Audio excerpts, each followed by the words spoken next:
Okay, so it's 2:05 p.m. now. Think we give them enough time. Hi, everyone. Thank you for coming here. My name is Angel Torres from the Human Resource Development section. I want to thank you for taking the time to take this training. And please remember to log into TMS and click to register as you have taken this training. So be sure to go there. So let's begin for this training for annual leave. Today, we'll be discussing the rules and guidance for VA employees' annual leave benefit. We'll go to four sections, divided in four sections: leave categories, supervisor and manager responsibilities, when annual leave can be canceled, and finally, the annual leave restoration process. So, first, leave categories.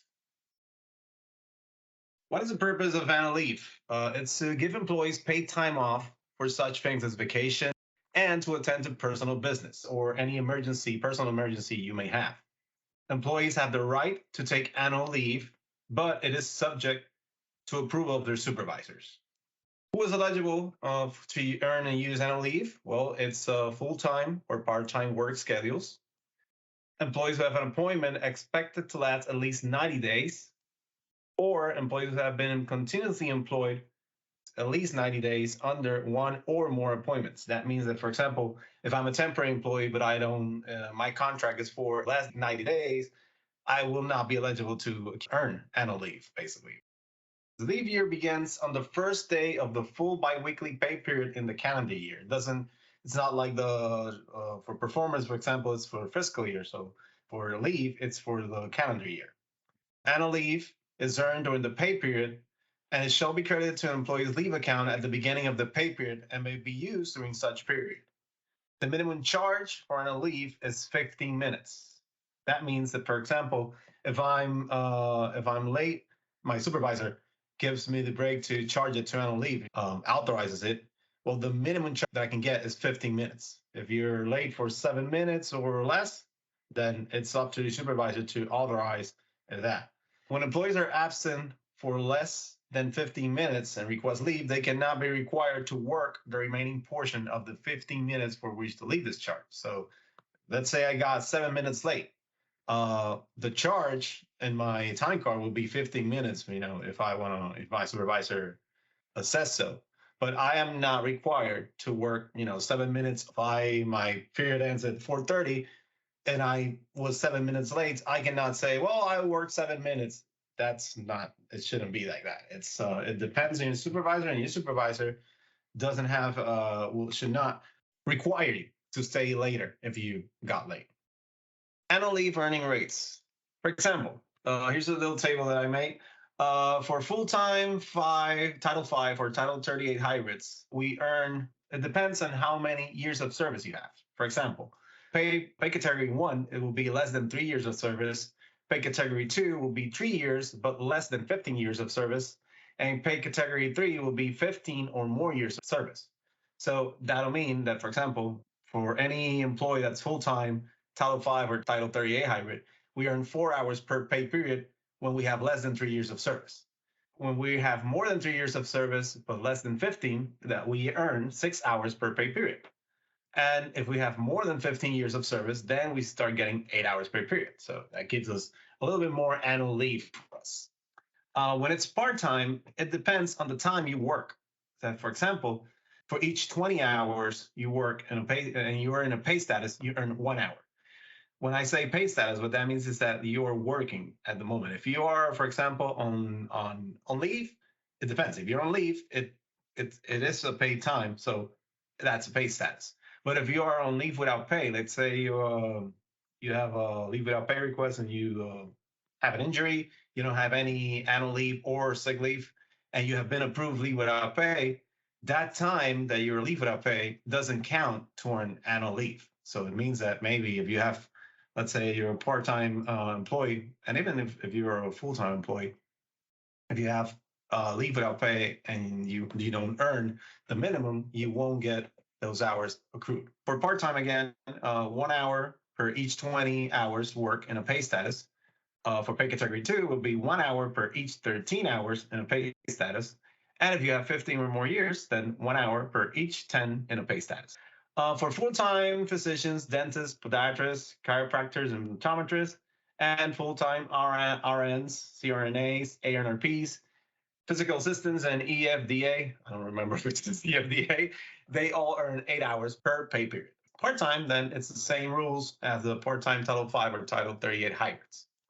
There's a maximum annual leave carryover hours. Like, for example, if you're a full-time Title 5 or Title 38 or part-time or a part-time pure Title 38, the maximum you can carry on is 240 hours per year.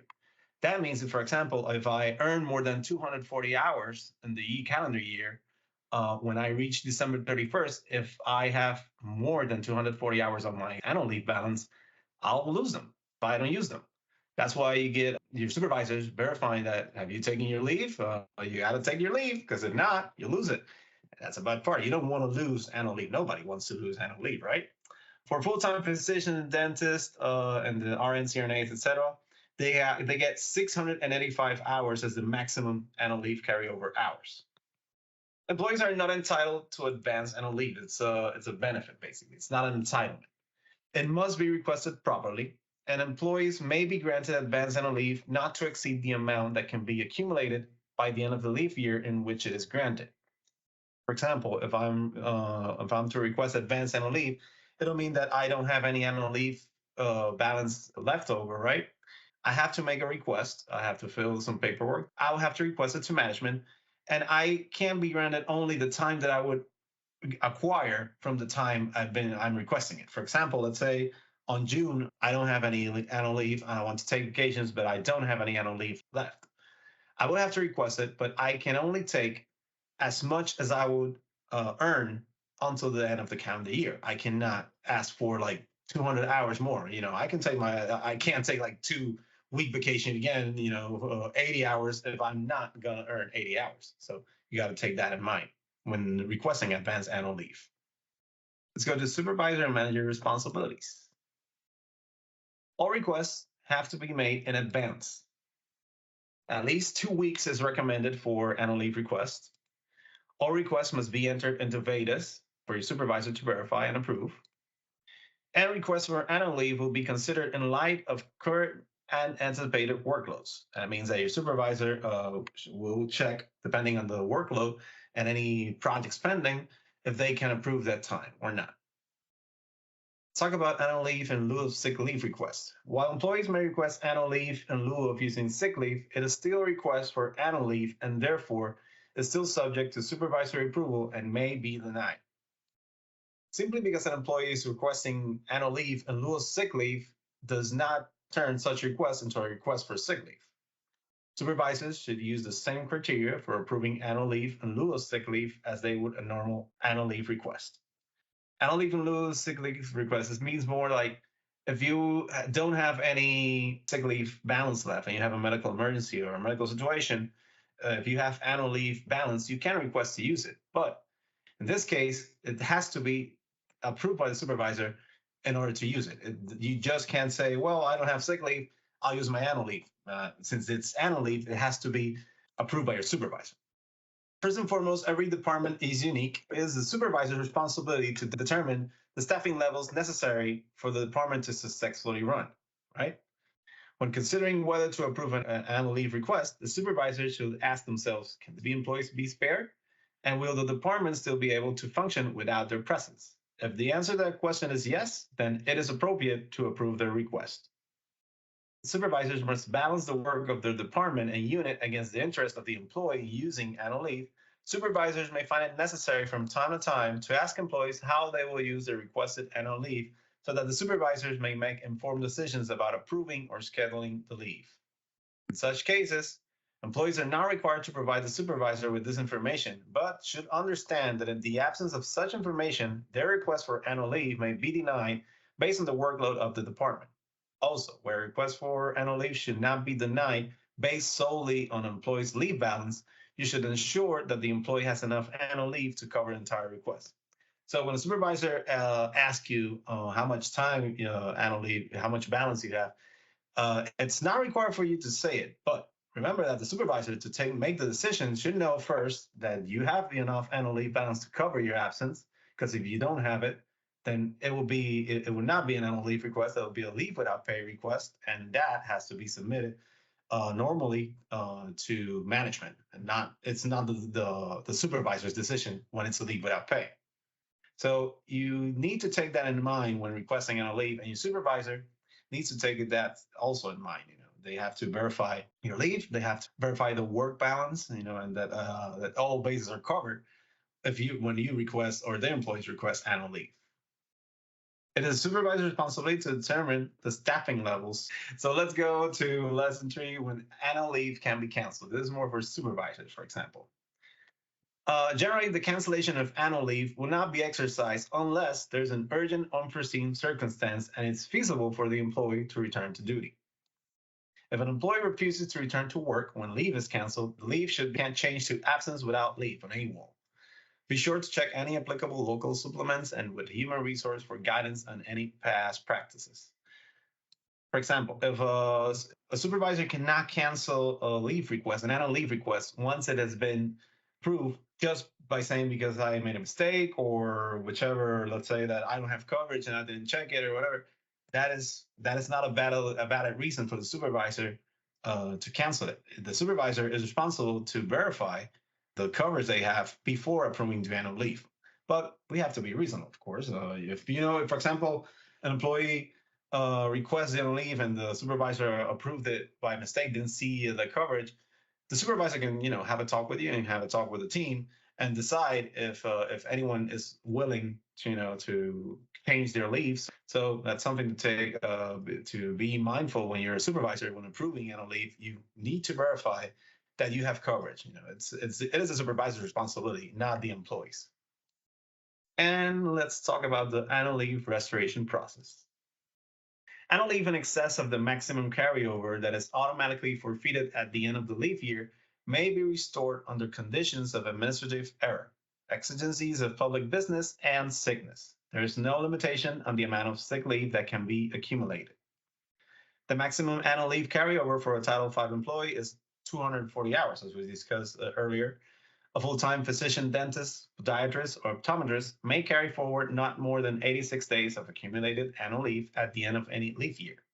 Full-time nurses, PAs, or FDAs may carry forward no more than 685 hours of accumulated annual leave at the end of any leave year. If you have for more information on leave carryover, you can contact the VSC. Annual leave restored under these circumstances must be used prior to the last day of the second leave year following the year containing the date that the annual leave was restored and correcting an administrative error. Exigency terminated the resulting forfeiture of the employee is determined to have recovered from an illness and is able to return to duty. So basically, when you have use or lose and you need to request leave restoration, it's very important that you do the process with time. There's a limit date for leave the restoration request. It's important that you do it with time because the process, first, it takes time. Process, you have to submit paperwork and it has to be approved by management for you to get those leave hours restored for the next year. Those circumstances have to be valid. It can't be like, I forgot to use them and that's it. You have to be mindful of your annual leave balance in time. If you, for example, if right now, you should be checking on how to use them. Because if not, you're just in the deadline to lose them. The deadline, as I said, is November 19th. You should check, schedule, and leave with your supervisor right now so you don't lose them, or start the process in VEDAS so you can get that leave restored for next year if you're not able to use it before the end of the calendar year. For documentation required for leave restoration, the calendar dates the leave was requested and approved by the leave approving official. You will need the date and the amount of days and hours on which the leave was scheduled for actual use. That's if you have any leave that was canceled before. That's one of the reasons you can request a leave restoration. You will need that. The calendar dates, if you have annual leave hours that were canceled, and that's why you will have to submit that. You will need the reason for the subsequent canceling of approved leave. The documentation must include the beginning and ending dates of the exigency and a copy of the approval action, the dates during which the leave was rescheduled for use, and the amount of leave that was rescheduled for use, including the amount of hours unused in excess of 240 hours. That's part of the process it's required. It is very important for employees to keep track of their annual leave every year, because if you don't use your annual leave and the year ends, you will lose that leave and there is no way to get it back. I know that none of us would like that, to lose hours from annual leave that we could use, right? It is good practice for supervisors to remind employees that of their user lose balance so they can have their schedules for leave on time. HR will also send reminders periodically throughout the year via email to supervisors and employees to review the use of lose balance. Your HROs, your different stations, probably send you an email every quarter to remind you of that. And it's good practice if any of your HROs don't do it normally, you should ask them to make that a good practice. And your supervisors too. Your supervisors should check you periodically. If you have user lose, check your balance, your leave request, annual leave request to not have that. Remember that if you don't submit your leave restoration request before November 19, you will risk forfeiting your leave, therefore losing it if not used before the year ends. Okay, so let's get to a knowledge check. This is going to be an experiment for you guys. I'm going to do the questions. I'm going to make a poll. This is the first time that I'm using it, so if I screw up, please let me know. Let's see. First question. Which employees are eligible to accrue and request annual leave? Is it A, full-time or part-time work schedules? B, appointments expected to last at least 90 days? C, employees who have been continuously employed for at least 90 days? Or D, all of the above? Okay, we got 7 responses so far. Oh, we got 2 more. 13, and who's left? Come on, who's left? There's someone who hasn't answered. Let's see. Okay, let's do like that. So we got 13 responses, and the majority, 90%, said D, all of the above. And that, my friends, is correct. If you answered 1, all of the above, that's correct. All employee types shown are eligible for annual leave. Temporary employees who do not meet one of the requirements are not. So contracted employee, and also contracted employees are not eligible to earn annual leave. So let's go to question number 2. It says it is the employee's responsibility to have someone cover them if they request annual leave. True or false? There we go. So let's see. You got 6 responses. The correct answer is B, false. It is the supervisor's responsibility to determine staffing levels, not the employee. Okay? Good, good, good. Next one. Question number 3. The B. If a supervisor just recently realized that he approved annual leave to all his team for a day before a holiday, can he cancel one of the employees' leave requests they approved? Would it be A, of course, the service can be unattended? Or B, nope, he'll have to manage? This is a tricky one. I want to see everyone's answer. Let's see what you think, what you guys think. Let me see. Let's see how we go. We got 9 responses. Aha, so we got this one divided. Good. Oh, 50-50, 10 responses. Let's see and everybody's dialed in. Oh my God, we got a 50-50. That's cool. Let's see. And the answer to that question will be nope, he'll have to manage, but we need to be reasonable.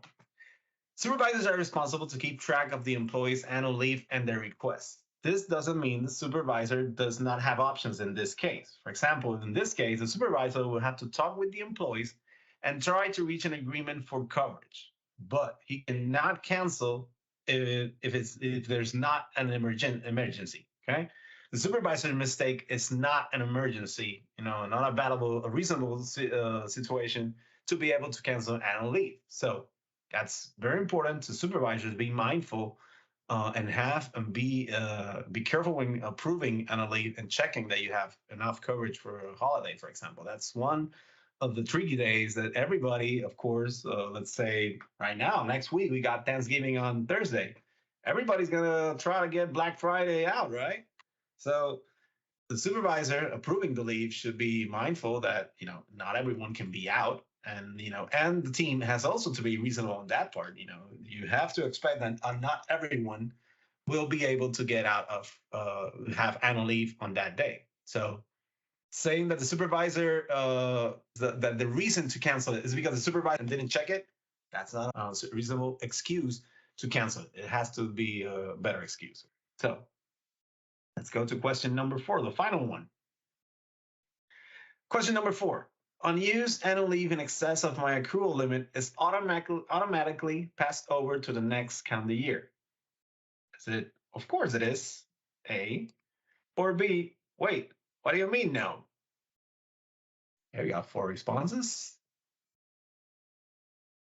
The answer to that question is B. Wait, what do you mean no?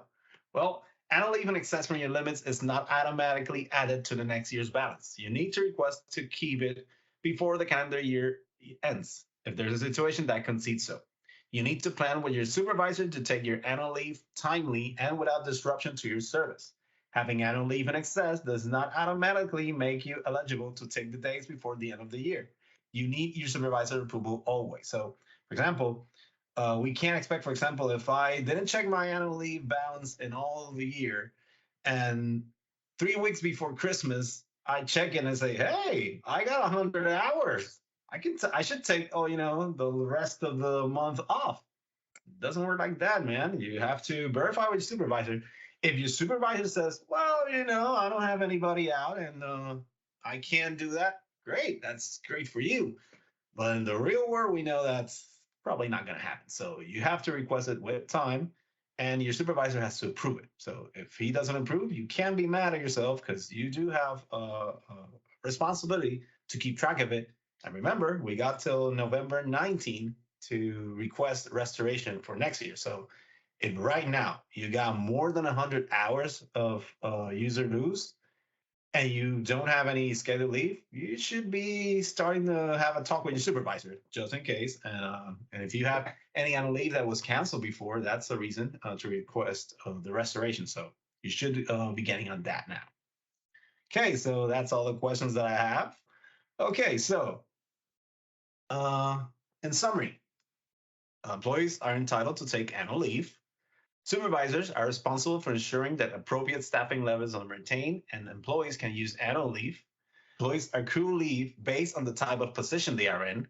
Supervisors should avoid canceling annual leave except for in rare circumstances where it's reasonable to do so. And annual leave may be restored when an employee's planned and approved leave had to be canceled. That's the major reason you can request restored annual leave. So for reference, I will be copying this on the chat so you can have a reference to the USC and the CFR and the VA Handbook 5011 for the hours of duty and leave, and the HRD HR note on annual leave that also reference for this training. So let's feel free to open your mic if you have any questions or type it in the chat box. And also I want to thank Karen West, who's here with us from the work-life benefits section. She's going to answer any questions that get too technical or out of bounds from my knowledge. So thanks again. And please go ahead and ask any questions you may have. It out or say it? No, go ahead, say it. So I always am confused about reading my leave, not my leave and earning statement, but when I go into VISN, reading my leave balances. There's a section below the top section that tells me leave accrual, and then the top section tells me leave earned to date. So I'm always a little fuzzy about that because it never adds up to what I think it should add up to. Like right now, it tells me that I have a number of days, still remaining to the end of the year. And in my mind, that it doesn't jive with what I think I have. So I'm still fuzzy on that. Is there a way that you could maybe share screens with us and go over that? Or do we have enough time for that? Well, for VISN, I will have to show mine. I don't have the access to do that, right? But I know it's a little confusing. I know what you're saying.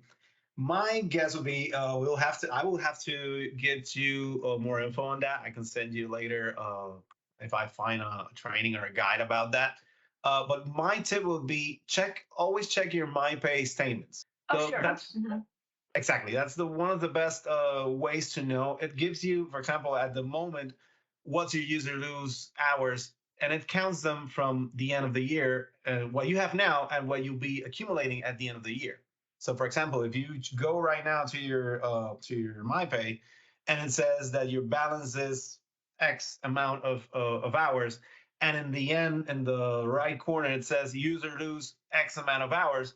That's the amount of hours that you should be taking either before the calendar year ends, so you don't lose them. So, for example, if it says user lose 40 hours, you know that if you don't use those 40 hours before December 31st, you probably will lose them, because it's counting how much you're going to accumulate from the next pay period until the end of the year, and that's what gives you that amount. So it's good to have that practice of checking your pay stubs every now and then to see if you have any use or lose. Especially now, you should check your pay stub from last week's pay period. Last week was the pay period. You should check it. If you have use or lose, you should check it now, and then talk with your supervisor if you need to schedule leave so you don't lose it. And if you can schedule it, and the supervisor can't approve it, then you should get on the site on VISN and the site, so you can get your request to restore it for next year as soon as you can. Okay, great. Thank you very much. That helps. Okay, no problem. Anyone else? Okay, so you see here, just in case, our points of contact for the VISN 8 HR development, that's our section. Our service chief is Marcus James, and our team consists of Lisette Lima, Valerie McKinney, Jose Nieves Lopez, Darlene Nolan, and of course myself, Angel Torres.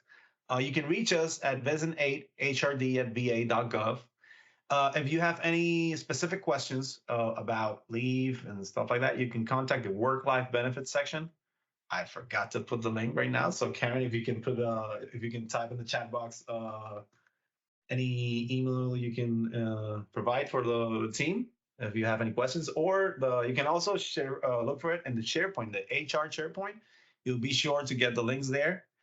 There we go. VISN 8 leave help at va.gov. That's the address.